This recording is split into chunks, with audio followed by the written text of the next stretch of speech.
God's scheme unfolds as a deceiver gets deceived. Jacob tolerated Leah, his first wife, while loving Rachel, his second wife.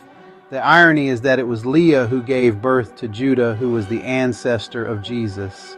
Jacob's story is steeped in layers of irony, particularly when comparing his initial trickery to gain Esau's birthright and blessing with the later deceit he experiences at the hands of Laban.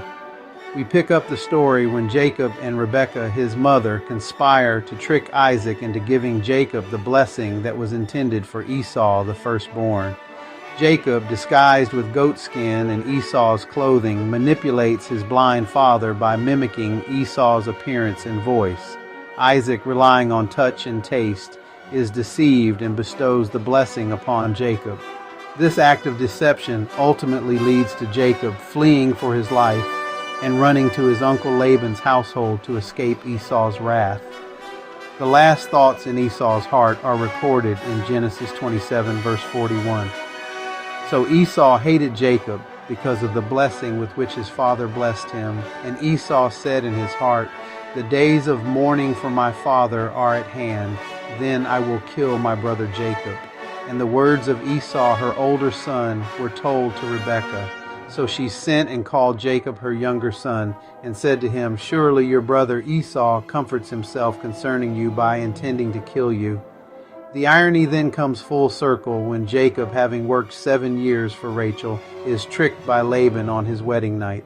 Laban substitutes Leah, his older daughter, for Rachel under the veil of face covering and darkness, forcing Jacob into a marriage he didn't intend and did not desire.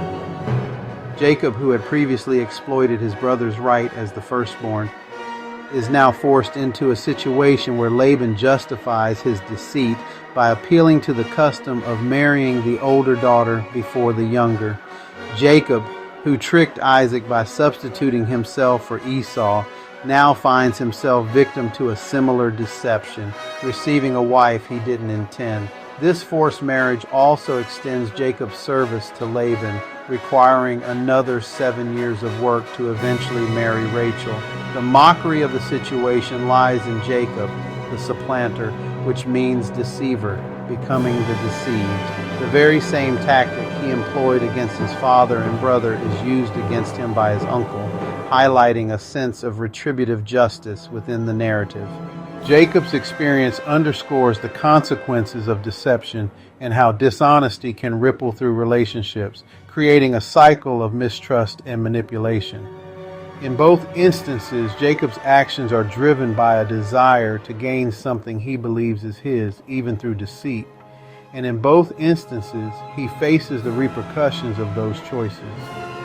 This striking sarcasm underscores how God's divine purpose supersedes the themes of human desire.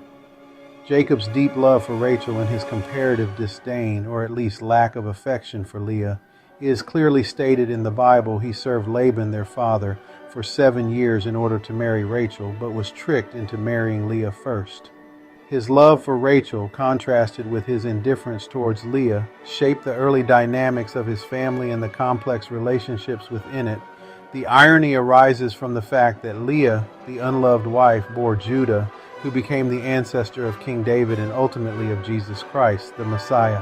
This reveals a fascinating twist of fate and divine intervention. It demonstrates that God's plan often unfolds in unexpected ways, utilizing even the less favored individuals to achieve his greater purposes. Despite Jacob's preferences, God used Leah's lineage to bring forth the future King of Israel and the Savior of the world. This contrast highlights the difference between human perspectives and God's wisdom. While Jacob prioritized his romantic love for Rachel, God chose Leah for a most important and paramount role in the lineage of the Messiah. This emphasizes that God's ways are not always aligned with human expectations, and that seemingly insignificant and overlooked individuals can play pivotal roles in God's grand scheme of redemption. Leah's story becomes a powerful testament to God's ability to work through imperfect circumstances and to elevate the humble to positions of immense importance in the unfolding story of salvation. Okay, so if you enjoyed this video and you've gained insight into Jacob the supplanter, being supplanted against, do me a huge favor. Please click the subscribe button. It doesn't cost you anything, but goes far in encouraging me to make more videos like this.